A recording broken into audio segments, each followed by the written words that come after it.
우리는 지난주부터 마태복음에 대해서 우리가 살펴보고 있습니다. 주님이 이 땅에 오심을 준비하는 선구자 역할을 했던 세례 요한이 광야에서 외친 첫 번째 메시지가 바로 우리가 지난주에 살펴본 2절 말씀입니다. 회개하라, 천국이 가까이 왔느니라. 이 회개라는 이 단어를 원어로 보면 두 개의 단어가 합쳐진 말입니다. 회개라는 말이 보면 다르다라는 말과 생각이라는 단어가 합쳐서 생긴 말이 회개라는 말입니다. 즉 회개라는 말 뜻의 원래의 뜻은 뭐냐? 생각을 다르게 하다. 잘못된 생각을 가지고 살아온 것을 생각을 바르게 고치다라는 말이 이 회개라는 말 뜻의 원래의 뜻입니다. 따라서 회개라는 것은 단순히 내가 한 어떤 행동에 대한 후회하거나 슬퍼함이 아니라 잘못된 것에서 생각을 바꾸어 돌아서는 것이 회개요, 또한 잘못된 방향을 바꾸어 올바른 바른 방향으로 돌이키는 것이 곧 회개라는 것입니다. 그러므로 회개에는 반드시 행동이 따라야 합니다. 교회에서 성도들이 회개에 대한 설교를 듣고서도 삶이 변하지 않는 것은 회개가 아니라 후회를 했기 때문입니다.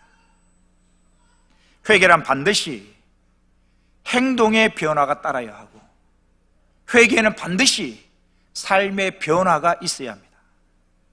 다음 주에 살펴보겠습니다만은 3장 8절에 보면 세례 요한은 이렇게 외칩니다.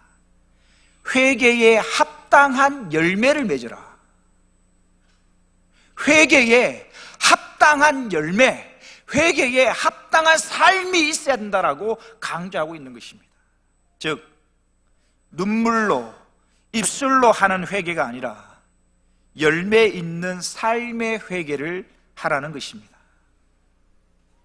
폼만 그럴듯한 겉모양만 갖추고 있는 그리스도인들이 있습니다.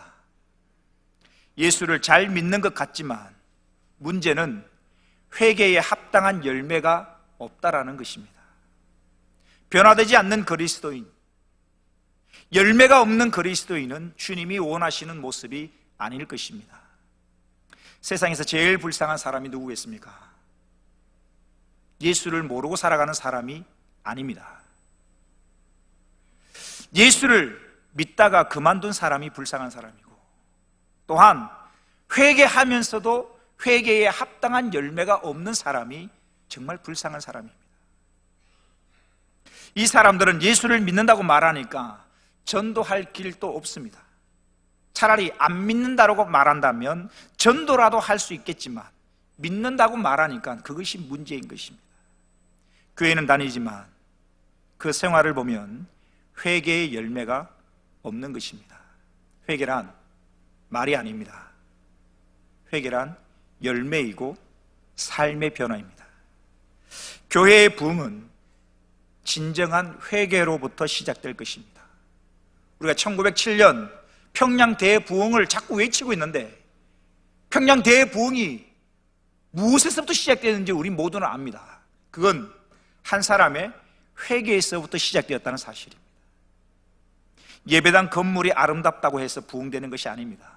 또한 예배당에 주일날 사람들이 많이 모인다고 해서 그것이 부흥을 말하는 것도 아닙니다. 한 사람 한 사람이 진정으로 회개하고 회개에 합당한 열매가 있을 때 그것이 진정한 영적인 부흥이라는 사실입니다. 사랑하는 성도 여러분, 주님 오시는 길을 준비하는 세례 요한의 첫 번째 외침을 기억하십시오. 회개하라, 천국이 가까이 왔느니라. 저와 여러분이 입술의 회개가 아니라 삶의 열매가 있는 진정한 회개를 한다면 그런 저와 여러분을 통하여 교회의 부흥은 시작될 줄로 믿습니다. 이것이 지난주의 말씀이었고요. 오늘 말씀은 이제 3절부터 시작되어집니다. 3절을 보십시오. 이렇게 시작합니다. 그가 누구냐면 1절과 2절에 나와 있는 세례 요한을 말하는 것입니다. 세례 요한, 그는 선지자 이사야를 통하여 말씀하신 자라. 일러스되 광야에 외치는 자의 소리가 있어 이르되, 광야에서 외치는 자의 소리가 있는데 광야에서 뭐라고 외치는가? 이렇게 외친다는 것입니다. 너희는 주의 길을 준비하라. 그가 오실 길을 곧게 하라. 이 광야에서 외치는 이 인용되어 있는 이 말씀은 이사야서의 말씀을 지금 이 세례 요한이 인용하고 있습니다. 이사야 선지자는 지금 이 세례 요한이 활동하고 있는 시기로부터 약 700년 전의 사람입니다. 세례 요한이 활동하기 이전 약 700년 전에 구약의 선지자 이사야가 했던 그 말씀이 이사야 40장 3절에 이렇게 기록되고 있습니다. 보십시오. 외치는 자의 소리여 이르되 너희는 광야에서 여호와의 길을 예비하라. 사막에서 우리 하나님의 대로를 평탄하게 하라. 이사야가 이렇게 말한 데는 이유가 있습니다. 이사야가 활동한 시기로부터 약 100년이 지나면 남유다가 멸망을 합니다. 남유다가 멸망할 것이지만 멸망을 하여 이스라엘 백성들이 이방 나라의 포로로 끌려가게 됩니다. 하지만 하나님께서 그 포로로 끌려간 그들을 하나님께서 다시 하나님의 약속하신 가나안 땅으로 인도하여 다시 돌아오실 텐데, 주님이 포로로 끌려간 이스라엘 백성들을 다시 데리고 올 그 주님의 길을 준비하라는 것입니다. 이 말씀은 실질적으로 이스라엘 백성들이 포로로 끌려갔다가 회복되어 돌아오는 것으로 말미암아 그대로 이루어지게 됩니다. 이것이 1차적인 의미입니다. 또한 이사야에서 고백하고 있는 주의 길을, 여호와의 길을 예비하라, 이 말에 2차적인 의미가 있는데, 이것은 오늘날 우리를 죄와 사망에서 건지시고 구원하시기 위해서 하나님의 아들 예수 그리스도가 이 땅에 오시는데, 그 예수 그리스도가 오실 길을 준비하라는 것입니다. 그런데 여기서 우리가 3절 말씀에서 유심히 살펴보아야 될 단어가 있습니다. 다시 3절 말씀을 보십시오. 오늘 본문 3절입니다. 그는 선지자 이사야를 통하여 말씀하신 자라. 일러스되 광야에 외치는 자의 소리가 있어 이르되, 뭐라고 외치느냐? 너희는 주의 길을 준비하라. 그가 오실 길을 곧게 하라. 3절에 보면 준비하라, 곧게 하라 라는 단어가 나오는데요, 이 단어를 보면 이것은 명령형으로 되어 있습니다. 준비하라, 곧게 하라, 이거는 명령형이고 시제를 보면 현재형으로 되어 있습니다. 이게 무슨 말이냐?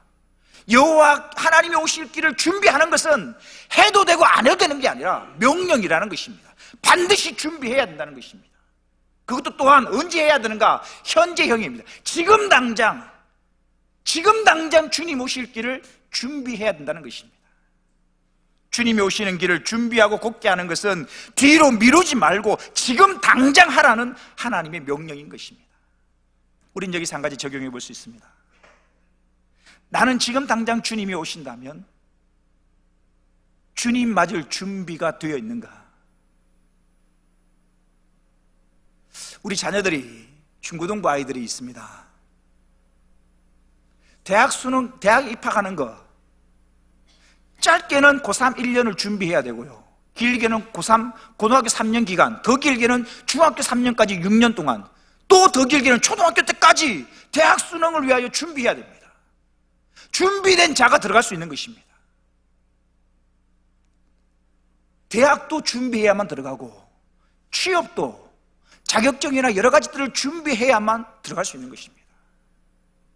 하물며 하나님의 나라 아무런 준비 없이 들어갈 수 있을까? 그래서 오늘 우리에게 말씀하십니다. 주의 길을, 주님 오시는 그 길을 준비하라. 주님은 이렇게 우리에게 말씀하십니다. 마태복음 24장 42절에서 44절에 보면 이렇게 기록합니다. 예수님이 친히 하신 말씀입니다. 그러므로 깨어 있으라. 졸지 말라는 겁니다. 자지 말라는 겁니다. 정신 놓고 있지 말라는 겁니다. 깨어 있으라. 왜냐? 어느 때에 너희 주가 임할는지 너희가 알지 못함이니라. 너희도 아는 바니 만일 집주인이 도둑이 어느 시각에 올 줄을 알았더라면 깨어 있어 그 집을 뚫지 못하게 하였으리라. 이러므로 너희도 준비하고 있으라. 너희도 준비하고 있으라. 뭘요? 생각하지 않은 때에 인자가 오리라. 주님이 말씀하십니다. 깨어 있으라. 주님이 언제 오실지 모르니까 정신 차리고 주님 오실 길을 준비해라.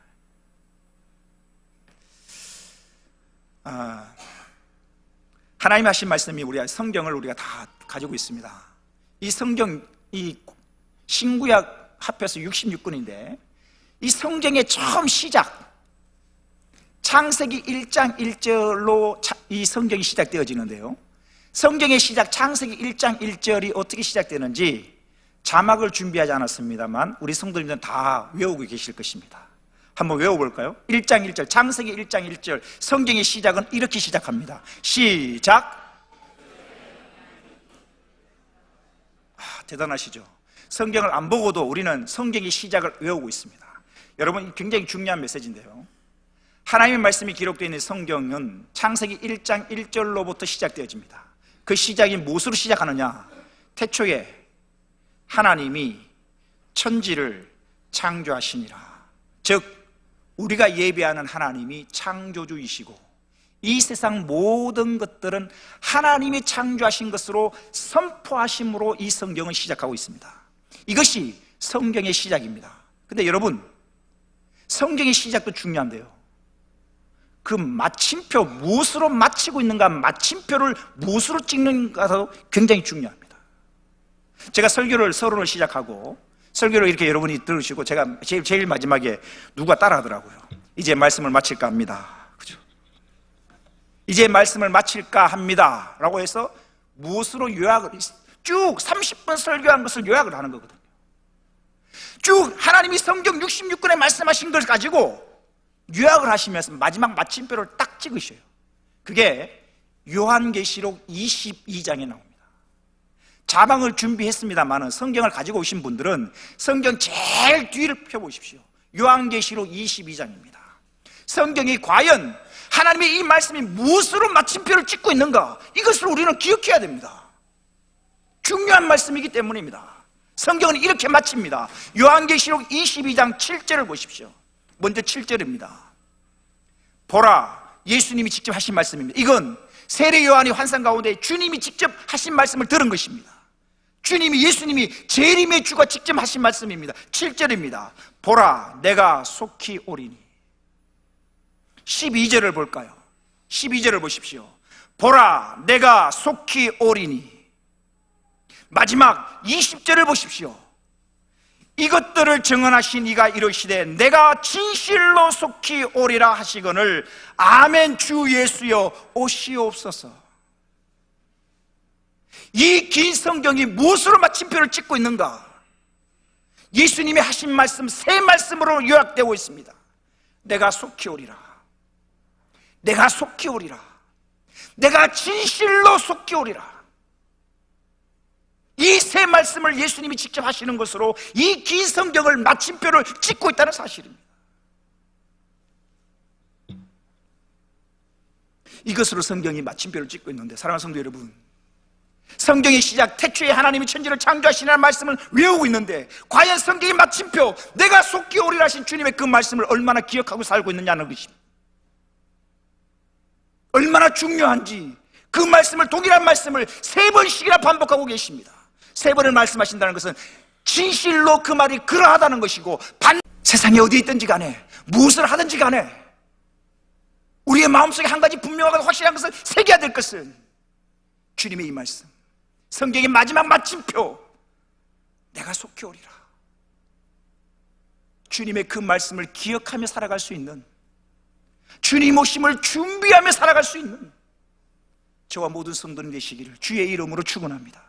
이것만큼 중요한 것이 없습니다. 나중에 예배 후에 찬송가 부르겠지만 주님 천군천사 대동하시고 부르실 때, 나팔소리 불릴 때에 내 이름이 불려야 되는데, 주님 천군천사 모시고 주님 동행하여 이 땅에 임하실 때 나팔 불 때 내 이름이 불리지 않는다면 여러분, 이것만큼 당황스러운 일은 없을 것입니다.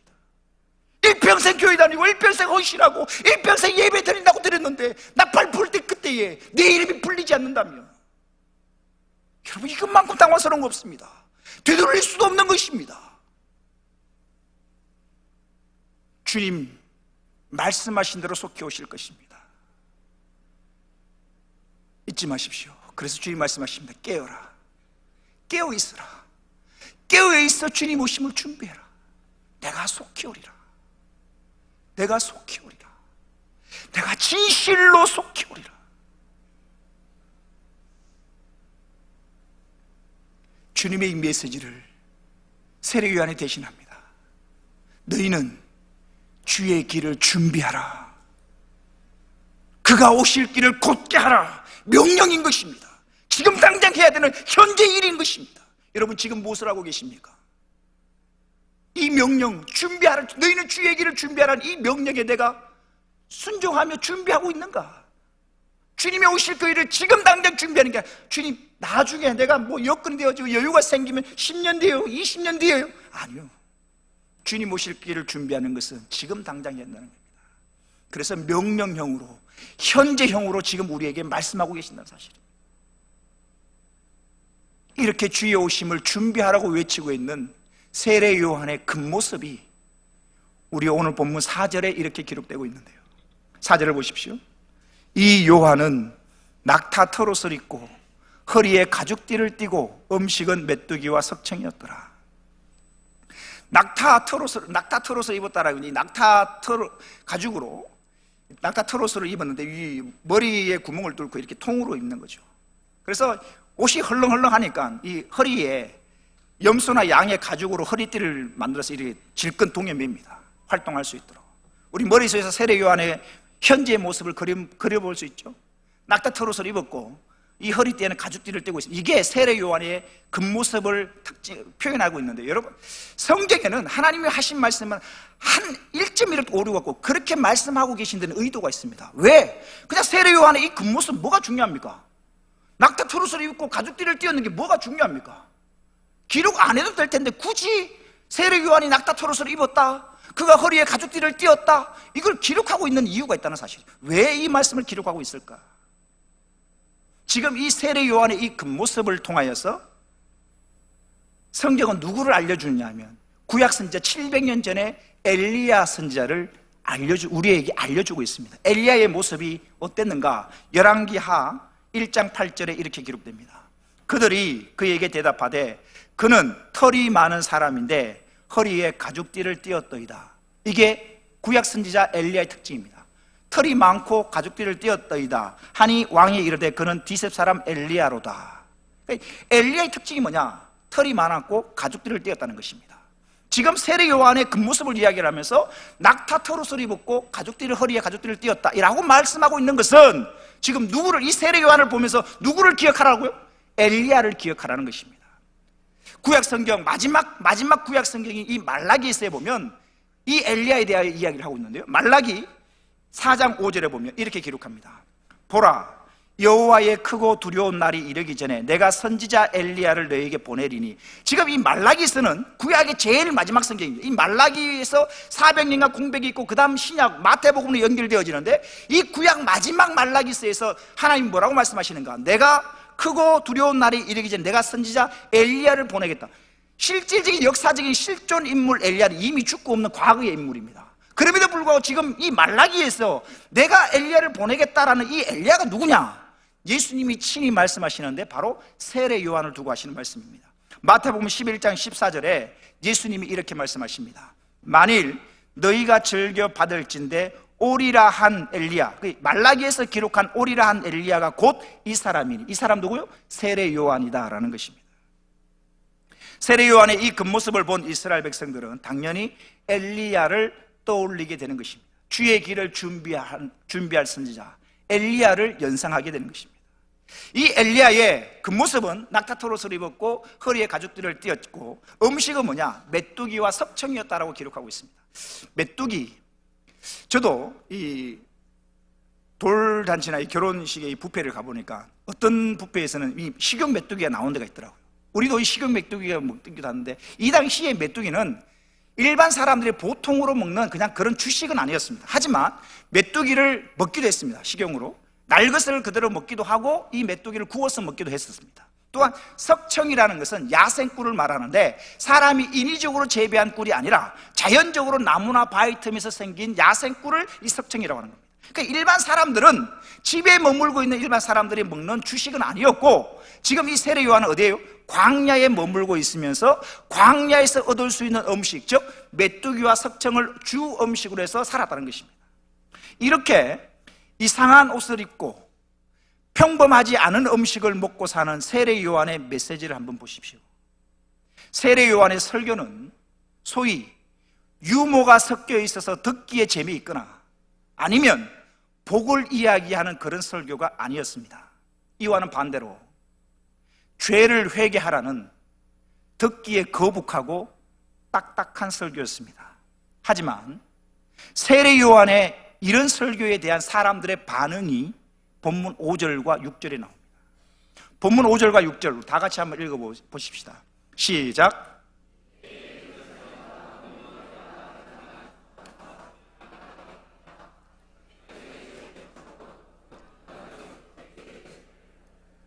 세례 요한의 소문이 퍼지자 예루살렘과 온 유대와 요단강 사방에서 광야에 있는 세례 요한에게로 다 나아왔다는 것입니다. 이 광야, 지난주에 말씀드렸습니다만 광야라는 이 말 뜻이 뭐냐? 사람이 살지 않는 황량한 곳입니다. 사람이 살지 않는 이 황량한 곳은, 그죠?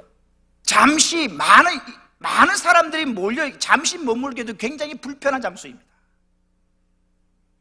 그럼에도 불구하고 많은 사람들이 이 광야에 몰려들었다는 사실입니다. 도대체 무엇 때문에 그 많은 사람들이 그렇게 불편한 광야에 있는 세례 요한에게로 몰려들었을까? 세례 요한은 소위 병 고치는 것도 아니었습니다. 병자들을 데리고 온 것도 아닙니다. 예수님처럼 오병이의 기적을 베풀어서 배고픈 가난한 사람들에게 먹을 것을 제공해 주었던 것도 아닙니다. 소위 우리 요즘 말로 말하면 신유 집회도 아니고 축복 대성회도 아니었던 것입니다. 그럼에도 불구하고 그렇게 불편한, 사람이 살지 않는 광야로 이 많은 사람들이 왜 몰려들었을까? 그것은 세례 요한이 하나님의 말씀을 전했기 때문입니다. 기교를 부리지 않고 단순하고 있는 그대로 하나님의 말씀을 전했기 때문에 많은 사람들이 세례 요한을 찾아와서 귀를 기울이고 세례 요한이 선포되어지는 그 하나님의 말씀을 들었다는 사실입니다. 하나님의 말씀은 자석처럼 사람들의 영혼을 끌어당기며 영혼을 살리는 능력이 있습니다. 아모스 8장 11절 말씀 같이 한번 읽어보겠습니다. 시작. 보라, 날이 이를지라 내가 기근을 땅에 보내리니 양식이 없어 주림이 아니며 물이 없어 가람이 아니요 여호와의 말씀을 듣지 못한 기갈이라. 지금 광야에 몰려든 이스라엘 백성들은 구약의 마지막 말씀, 이 말라기 선지자의 이 말씀으로부터 지금 400년 동안 하나님의 말씀을 듣지 못한 기갈 속에서 사는 것입니다. 400년 동안 하나님의 말씀 없이 그렇게 살아온 것입니다. 지금 우리나라도 비가 오지 않아 가물고 있는데, 지금 이 이스라엘 백성들 400년 동안 하나님의 말씀 없이 단절되어 심령이 메말라 가물어가는 그때에 광야에서부터 하나님의 말씀이 선포되어지는 것입니다. 그래서 그 갈급한 심령을 가지고 하나님의 말씀을 들으려고 온 동네방네 사람들이 다 광야로 몰려들기 시작한 것입니다. 이 많은 사람들이 세례 요한에게 와서 그러면 무엇을 했는가? 다시 5절과 6절 말씀을 보십시오. 이때 예루살렘과 온 유대와 요단강 사방에서 다 그에게 나와 자기들의 죄를 자복하고 요단강에서 그에게 세례를 받더니, 이 자복하다라는 말 뜻도 보면 두 개의 단어가 합쳐진 말입니다. 밖으로라는 말과 인정하다, 공언하다라는 말이 합쳐진 말이 자복하다는 말입니다. 즉 자복하다는 말이 뭐냐? 내 속에 꽁꽁 숨겨놓은 것을 마음 밖으로 끄집어내서 공인하고 인정하는 것, 이것을 자복한다라는 말의 뜻입니다. 즉 자복한다는 것은 자신의 죄를 숨기지 않고 공개적으로 고백하는 것을 말합니다. 하나님의 말씀을 듣게 되면 제일 먼저 나타나는 반응이 뭐냐 하면 내가 죄인입니다라는 것이 깨닫게 됩니다. 여러분, 이 자리에 우리 예배드리는 우리 성도님들 보십시오. 하나님 처음 만났을 때의 반응이 여러분 어떤 반응이었습니까? 왜 눈물 콧물 흘리며 기도했습니까? 하나님의 말씀을 통해 듣고 보고 하나님 만나보니 나는 참 부족한 죄인인 걸 깨닫게 되거든요. 이게 하나님을 만난 사람들의 첫 번째 반응입니다. 제가 설교 중에 한번 말씀드렸던 것 같습니다. 저도 거의 모태신앙으로 자랐습니다. 지금까지 살아오면서 주일 한번 어겨본 적이 없습니다. 전도왕 거의 제가 타제했고요, 성경 고사 시험 치면 거의 1등을 하고요, 늘 앞장섰습니다. 그렇게 어릴 때부터 유치부, 초등부, 중고등부 그렇게 지냈습니다. 근데 군대를 제대하고 군 제대하고 예배를 드리는 그날이었습니다. 오후 예배 때였습니다. 그날을 저는 잊지 못합니다. 어릴 때부터 교회를 다녔던 사람입니다. 주일 한번 범하지 않았습니다. 군 제대하고 예배 드리는데, 오후에 예배 드리는데, 오후 예배 시간이었습니다. 우리도 오후 예배, 호전도사님이 이 찬양 인도를 하시는데, 오후 예배 드리는데 박수 치며 부르는 빠른 찬양이었습니다. 박수 치면서 모두가 빠른 찬양 템포의 찬양을 부르기 시작하는데, 전혀 그 찬양의 가사가 죄와는 전혀 상관이 없었습니다. 그런데요, 박수 치며 찬양 부르는 그 가운데 나에게 성령이 임하기 시작하는데 나타나는 게 뭐느냐, 빠른 찬양에 죄를 생각나게 하고 일부러 눈물 콧물 빼는 그런 찬양이 아니고, 빠른 찬양의 템포를 부르고 있음에도 불구하고 내 안에 성령이 임하시니까 내 속에 숨겨놓은 죄들이 기억나기 시작하는 것입니다. 말할 수 없는 눈물이 흐르는 것입니다. 내가 죄인이구나, 지금까지 이렇게 흉악한 죄들을 숨겨두고 살았구나. 박수치며 노래 부르고 있는데 주체할 수 없는 눈물이 흐르는 것입니다.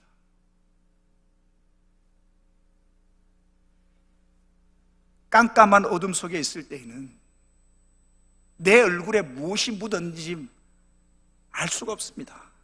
하지만 밝은 빛이 비추게 되면 내 얼굴에 묻은 온갖 더러운 것들이 다 드러나게 되는 것입니다.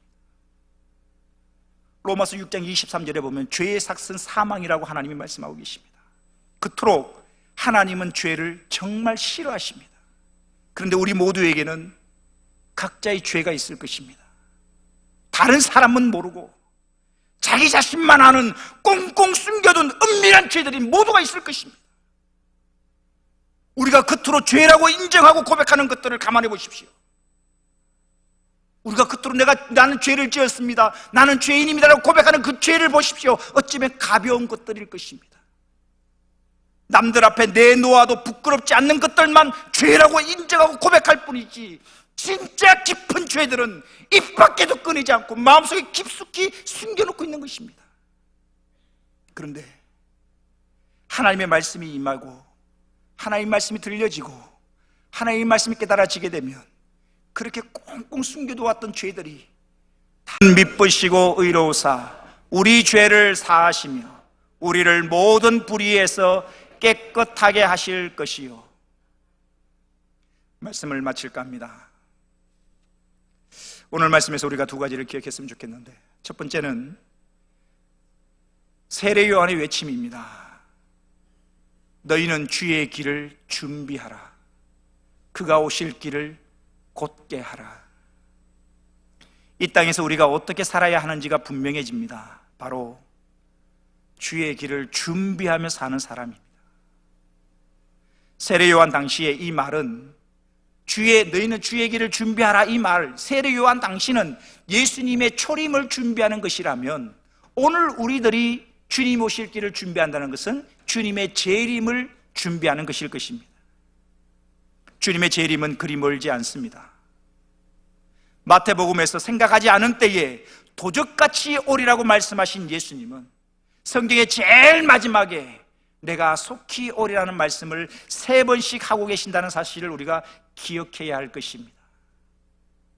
마태복음 24장 37절에서 39절에 보면 주님이 이렇게 말씀하고 계십니다. 노아의 때와 같이 인자의 임함, 주님의 재림도 그러하리라. 38절입니다. 홍수전에 노아가 방주에 들어가던 날까지 사람들이 먹고 마시고 장가들고 시집갈고 있으면서 홍수가 나서 그들을 다 멸하기까지 깨닫지 못하였으니 인자의 임함도 이와 같으리라. 사랑하는 성도 여러분, 주님 다시 오실 때 후회하지 않도록 주님 오심을 우리의 삶 가운데 준비하며 살아가는 저와 여러분들의 삶이 되시기를 주의 이름으로 축원합니다. 마지막으로 회개하라 천국이 가까이 왔다는 메시지를 들은 이스라엘 백성들은 자신들의 죄를 자복하고 세례를 받았다는 사실입니다. 하나님의 말씀은 우리의 모든 죄를 다 드러나게 합니다. 숨겨둔 죄가 생각이 난다는 것은 은혜입니다. 왜냐하면 어떤 죄라도 회개하면 죄 용서함의 은혜가 주어지기 때문입니다. 이사야 59장 1절에서 2절에 보면 이런 말씀이 있습니다. 여호와의 손이 짧아 구원하지 못하심도 아니요 귀가 둔하여 듣지 못하심도 아니라 오직 너희 무엇이?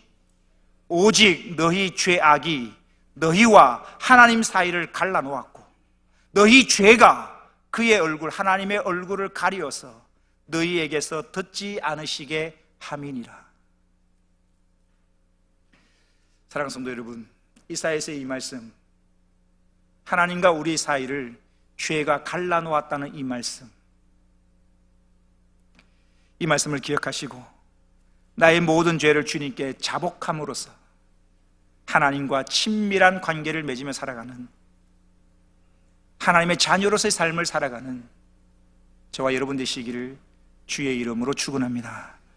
기도하시겠습니다.